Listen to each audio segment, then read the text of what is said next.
If your calendar's full, but your life is empty, you're doing it wrong. Hey guys, it's Yusra. Welcome to the series all about productivity for online entrepreneurs. If you're an online business owner, chances are you didn't create this company in order to replicate the 9-to-5 that you got out of. You did it because you wanted more freedom, you did it because you're passionate about the people that you're serving, and you did it to live a lifestyle that only a few people actually get to live. But it's likely that as your business has grown, as you've scaled, as the income has come flowing in, that you find yourself in a position where you are more busy than ever. Right back in the matrix, right back in the system that you so desperately wanted to break out of in the first place. So this year, it is not about hustle. It is about intention. Because here's the thing, at this point, you're your own boss. There's nobody who you can blame for the situation other than yourself. So it's time to start taking action. It's time to figure out how we can create organization and impact in our businesses without impacting our income and while working less.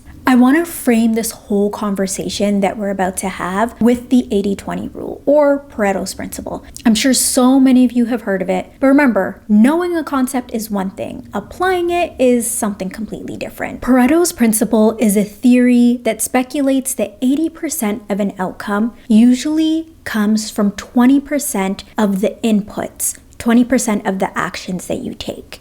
So how does this play out? What this might mean for you as an online entrepreneur is that 80% of the revenue that you make might actually only come from 20% of the services that you offer. Or the 80% of the revenue that you make might only come from 20% of the activities that you're doing on a daily basis. Let's ponder that for a sec. 80% of the money that you make only comes from 20% of the things that you're doing on a daily basis. Imagine if that were true. Well, it very well might be true, because the one thing about Pareto's principle, guys, is that I can tell you, yes, it's a theory, but it's also a phenomenon. It's a phenomenon that plays out over and over and over again. For example, for the many years that I worked in corporate, managing inventory for big businesses, we actually used Pareto's principle. Why? Because we saw it play out in business over and over and over again. So here's my thesis statement to you guys. Here is the crux of everything that we're going to be talking about in this series, which is that there is so much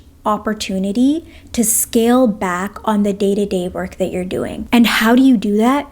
You do it by focusing on the high impact revenue generating activities and cutting the fluff, cutting the distractions, cutting those things that you have to do, but you might not have automated, that you think you have to do, but you actually don't have to do, and just by having the right strategy and systems in place. In a lot of my videos on YouTube, I talk about staying in your zone of genius, and I can't emphasize that enough. A lot of the times when you start a business, you are forced to wear multiple hats. Heck, you're probably still wearing multiple hats right now just because that's what you have to do in order to run your business. But once you're no longer in the proof of concept phase, why are you still operating that way? Believe me when I say there are way more effective and efficient ways to do things. And the reality is, as much as we all want to think we are enlightened, we know best, we're all still carrying limiting beliefs with us that are acting as invisible barriers that are preventing us from living the life that we want, making the money that we want, running the business that we want. And one of those limiting beliefs is the idea that doing more is the faster way to grow. You hear it all the time, right? Like the average millionaire has 7 streams of income, therefore you need to have 7 different services that you're offering. And honestly, that's just not the case at all. Doing more of the right activities repeatedly, for sure. I can stand behind that.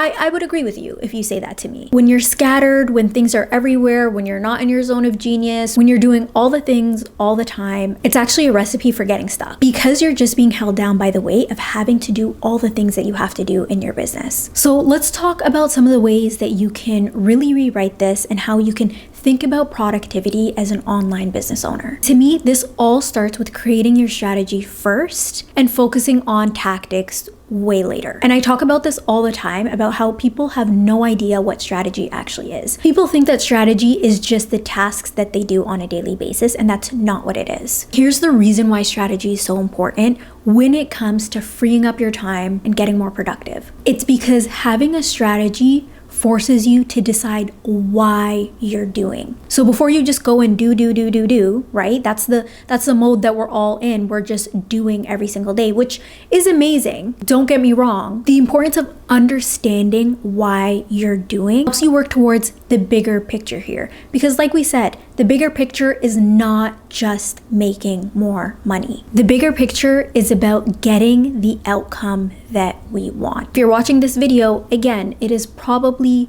making more while working less, not feeling stressed, not feeling underwater, not feeling overwhelmed. So again, we have to start with the strategy. And if you don't know where to start, that's why this series exists. So hit that subscribe button down below. Another huge component is creating the right systems and creating the right structure within your business. I feel like it's in this moment that people jump straight into talking about automation and AI and that sort of stuff. But whoa, like before we even get there, we need to talk about your business model. And this is that bigger picture of understanding your strategy. Do your services align with what you're trying to achieve? Maybe or maybe not. Maybe you've just always done things this way. Maybe this is what's worked for you. Maybe you just don't know what other alternative there is. This is where the idea of you being your business is so important. And I don't just say that from a branding perspective. I'm actually saying that from the perspective of if you are a solopreneur, if you run a small team of 3 or 4 people, again, in many ways, you are your business. So your business model needs to reflect the outcomes that you want your life to have. So if you are a super extreme introvert, if you are someone who has days that are ups and downs because of health issues, if you are someone who has an extreme fear of flying, all of these major things about you and your life need to be reflected in your business. So for example, if you started off your business doing a lot of one-to-one work, there's absolutely nothing wrong with that. That's a great way to talk with customers, figure out people's pain points, get better at what you do.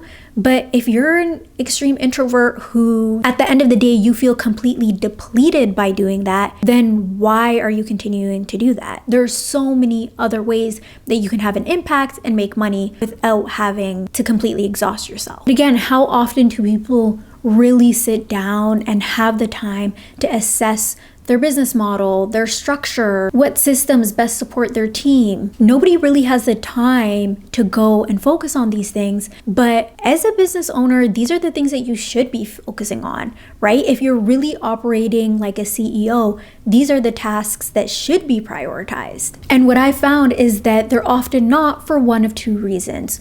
One, somebody doesn't have the time to be able to focus on these strategic aspects of their business, or 2, they really just don't know how to do it on their own and how to really approach these big business challenges. Don't worry, by the end of the series, you will have a great grasp on both. If you need immediate support from somebody to help you tackle these big challenges, you can always book a call with me, book a VIP day with me, or drop a comment down below with any questions you might have. If you're wondering it, somebody else is probably wondering it too. Stay tuned for the next part in the series. I'll see you there. Bye.